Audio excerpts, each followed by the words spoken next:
हरियाणा के सोनीपत में 3 बेटियों के पिता के अंतिम संस्कार से दूर रहने की खबर ने रिश्तों पर एक बार फिर से सवाल खड़े किए।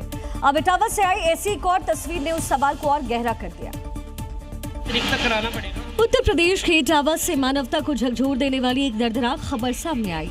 सैफई मेडिकल कॉलेज में गाजियाबाद के 70 वर्षीय अरबपति इलेक्ट्रॉनिक कारोबारी राजकुमार सक्सेना का निधन हो गया।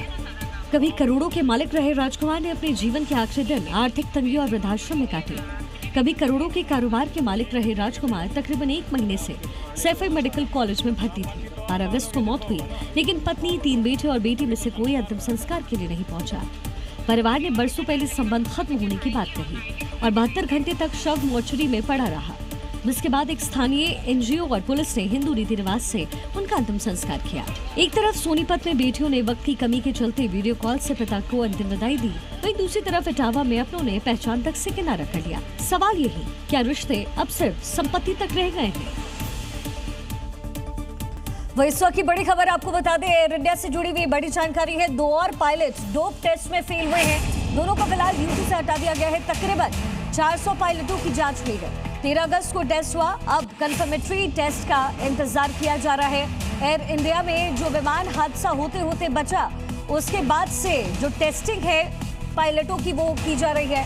डोप टेस्टिंग हो रही है, जिसमें एयर इंडिया के 2 और पायलट फेल हो गए हैं। दोनों को फिलहाल ड्यूटी से हटाया गया है। तकरीबन 400 पायलटों की जांच हुई, डोप टेस्टिंग हुई। 13 अगस्त को टेस्ट हुआ, अब कंफर्म करने वाले टेस्ट का इंतजार किया जा रहा है। तो ये जो बड़ी लापरवाही है वो एयर इंडिया विमान में अब देखने को मिल रही है। 2 और पायलट जिन्होंने लापरवाही बरती और डोप टेस्ट में फेल हुए हैं।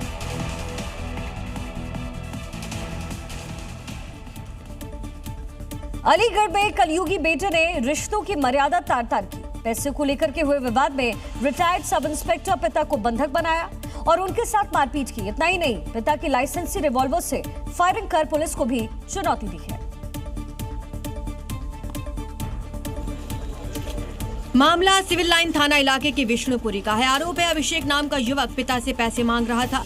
मना करने पर उसने घर में हंगामा किया, पिता को कमरे में बंधक बना लिया। पुलिस टीम मौके पर पहुंची, आरोपी ने खुद को कमरे में बंद कर लिया। पुलिस टीम पर फायरिंग की। इसके बाद काफी देर तक पुलिस आरोपी युवक को दरवाजा खोलकर बाहर आने की अपील करती रही। प्रॉब्लम नहीं होगी, तुम आ जाओ बाहर। नहीं, कोई बदमाश नहीं है, कोई बदमाश नहीं है। सारे पुलिस वाले तुम सबको जानते हो, तुम भी इसी फैमिली से हो।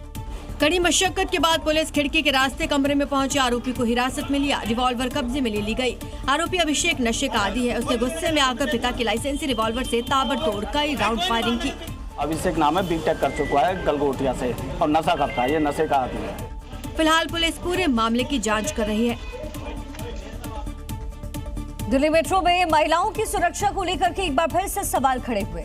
दिल्ली के एम्स मेट्रो स्टेशन पर एक महिला यात्री की कथित तौर पर चोरी छिपे तस्वीरें लेने का आरोप सीआईएसएफ के एक जवान पर लगा है।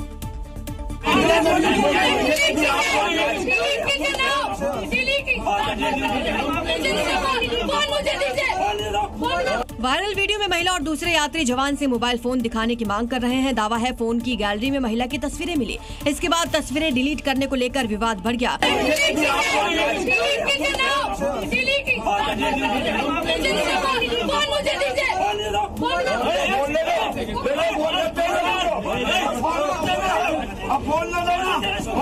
यात्री और जवान के बीच बहस हुई। जवान वहां से निकलने की कोशिश करता दिखा।